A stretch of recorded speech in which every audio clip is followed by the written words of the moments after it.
Today's video is brought to you by Bloodline, Heroes of Lithas.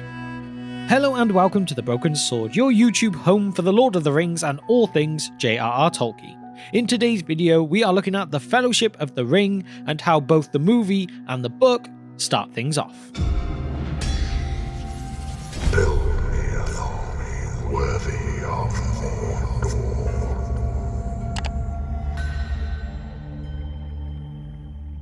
It must be said before going on, the Peter Jackson adaptations released in 2001, 2 and 3 were masterpieces. Taking home 13 Academy Awards was one thing, but for a fantasy movie to do it, especially at that time, that was unheard of. And those movies were an adaptation of one of the highest selling books of all time. So you wouldn't be laughed at for thinking, well, that probably just goes hand in hand. However, it does not mean that the movies and the books give you the same experience, or in some ways tell you the exact same story.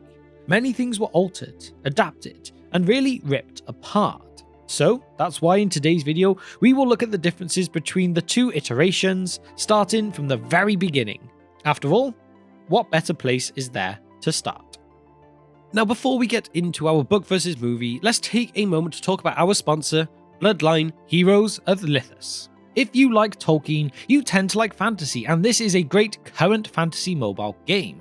Do you want customization? Well, they've got you covered with some brilliant designs, and you know from all the artwork that we use here that we appreciate talented artists. The game has just had the best update it has ever had, with the new clan Galtung coming this Christmas. Do you want to deal the most brutal damage? Well, they are the ones for you. You could take this new edition, find other strong champions, and in the end, end up with your hybrids that may end up far stronger than their parents. After all, we know a half-Maya like Luthien could do great things, so why not something like that here too? Also, starting this December, all players can now enjoy battling in the new Guild War, Valley of Conquerors, which includes brand new maps and being rewarded with legendary hybrids. But not just that for Christmas, as there is also the chance to win a free Galtung champion with the event that starts on December 22nd. The great thing about this game is they are consistently releasing new bloodlines and legendary hybrids, meaning endless possibilities for you to seek out the greatest hybrid to suit your style. So do you want to rule, raise the most powerful offsprings, build your own kingdom with stunning scenes and fun storylines, all on one easy-to-learn game? Well, Bloodline Heroes of Lithas is the one for you. You could download the game for free using either my link in the description or scanning the QR code that is on screen. And if you do not just get the game but also a free special starter pack worth $20 that includes 3 stamina potions, 100,000 gold, and 100 diamonds. As well as that, get a free licensed champion this Christmas starting December 22nd. It began with the forging of the Great Rings. When The Fellowship of the Ring hit theatres in 2001, the general view among fans was and remains very positive towards the trilogy. It has been considered the perfect way to introduce new fans to such a deep and interesting fantasy world. The mixture of that Howard Shore score, paired with Cate Blanchett's Galadriel voiceover, was truly a powerful introduction to the world. Now, these words are not spoken as they are here by anyone specifically, though pieces of a couple of sentences here and there have been put together here in the prologue to give an effective and interesting introduction to the ring, the history and stakes involved in our hero's quest. The world is changed. I feel it in the water. I feel it in the earth. I smell it in the air. These lines are in fact ones that come from Treebeard in the book. Of the rest of the information as it pertains to the War of the Last Alliance, the history of the ring, and the ring's new owner come from snatches of information here and a bit of dialogue there. It abandoned Gollum by the most unlikely creature imaginable. What's this? Are actually words uttered by Gandalf, and the rest don't really have any precise parallels either. What we have is an effective and engaging introduction to the world, its characters, and its conceits as a work of fantasy. Many of them are only thought as cliché now, since they were obviously invented by Tolkien, only to have been now used by innumerable imitators and followers who have come afterwards. We get another change in the prologue too, and to many, this is a big one. In the movie, during the battle, we see Isildur pick up the broken hilt of his father's sword and swing out at Sauron, cutting the ring from his finger and causing him to basically implode. However, this is very much a change. In the book, it is in fact Elendil and Gil-galad that bring down Sauron, a 2-on-1 fight between one of the greatest men and one of the greatest elves, against, debatably, the greatest of the Maiar. It takes their lives, but these two leaders are the ones that bring victory. Isildur simply cuts the ring from an already defeated Sauron's hand afterwards. A fairly big difference in the achievements of the character of Isildur. Although we do already have a full video on the differences between the War of the Last Alliance between the movies and the book, if you want to see a more in-depth video about this section. But as for now, let's move on to Bilbo's party. So moving forward to our time in the Shire.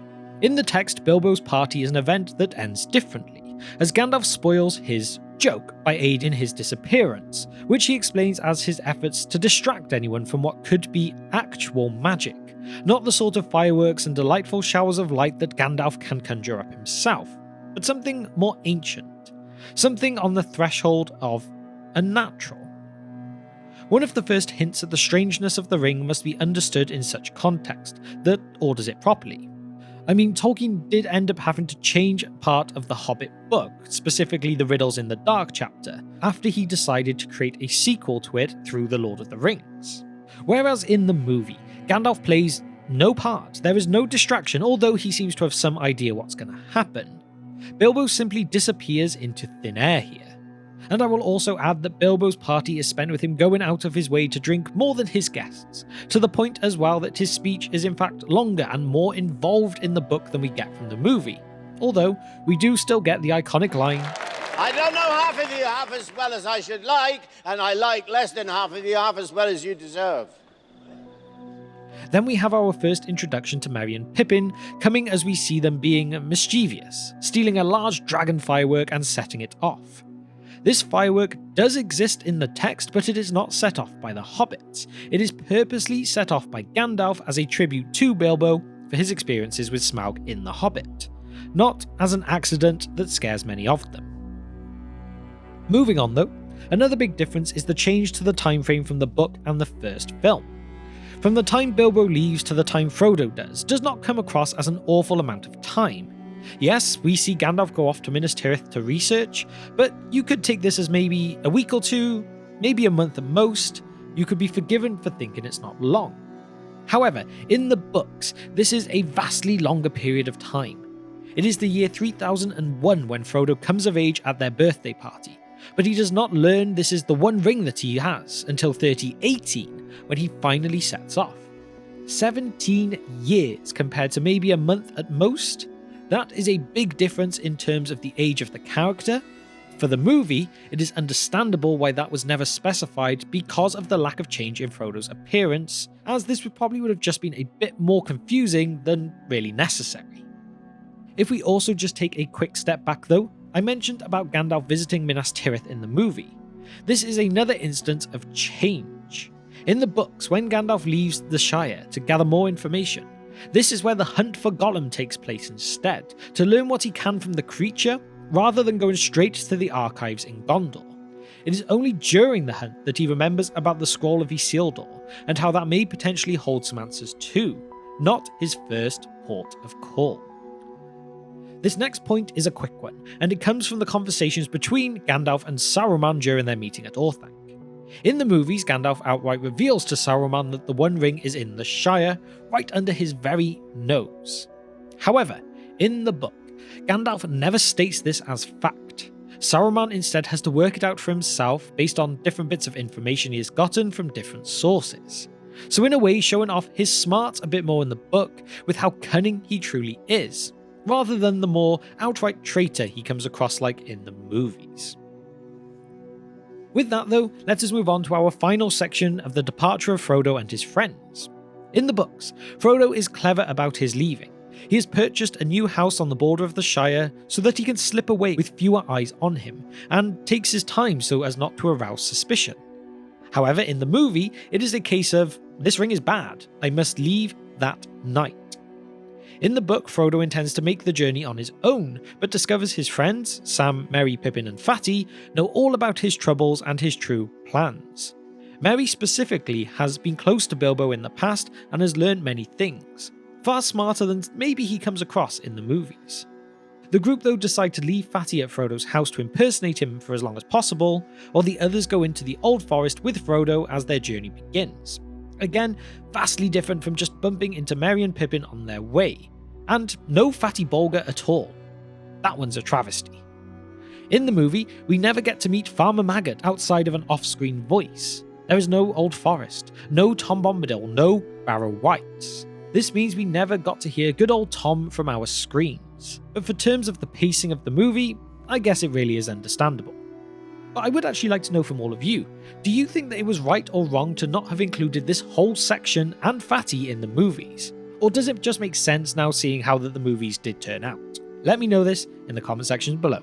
But with that part being left out, that now means no barrow blades for our hobbits, so that part of the Witch King story is also left out later. However, I feel like that is a point to leave the changes for today. So there we have it, a look at the differences between the beginnings of the Fellowship of the Ring in the book and the Peter Jackson movies. The movies make everything appear to happen in a far shorter time. They wanted to increase the feel of urgency for everything going on, so it only made sense. The same with the Old Forest segments. These would have just ballooned an already long film, so it is understandable, at least to me, why these alterations were made. I love the way everything is slower in the book, and it gives you a better idea of how hobbits are as a race, and a bit of their naivety to the outside world and the dangers that come with it. But in terms of adaptation, it probably would have just come across as very slow pacing if they had done it word for word. All in all, I feel the way both introductions were done was great. We get such a good feel for the hobbits in both versions, and Galadriel's voiceover to kickstart the movie is just legendary. It is almost an impossible choice of which I truly prefer. With that though, now it is time for my question of the day, which is, which version do you think is better, the book or movie? And why? Let me know your thoughts and opinions on this in the comment section below, as well as any other book versus movie video ideas you may have and would like to see in the future too. And now to shout out our patrons. You guys are supporting our short film project, we are making great progress and I cannot thank you all enough. We have the Divine Power tier members of Kevin and Abram, the Fire Demon tier members of Nishith and Gregory, and the Wizard Staff tier members of John, Andrew, Jennifer and Hunter. You are all true legends of the Bro Hero. Finally, if you have managed to reach the end of this video with me today and you have enjoyed what you've seen, please hit that subscribe button and the bell icon with all notifications ticked so that you know when all future videos go up. So, thank you for spending just some of your time with me today, and I will see you next time on The Broken Sword.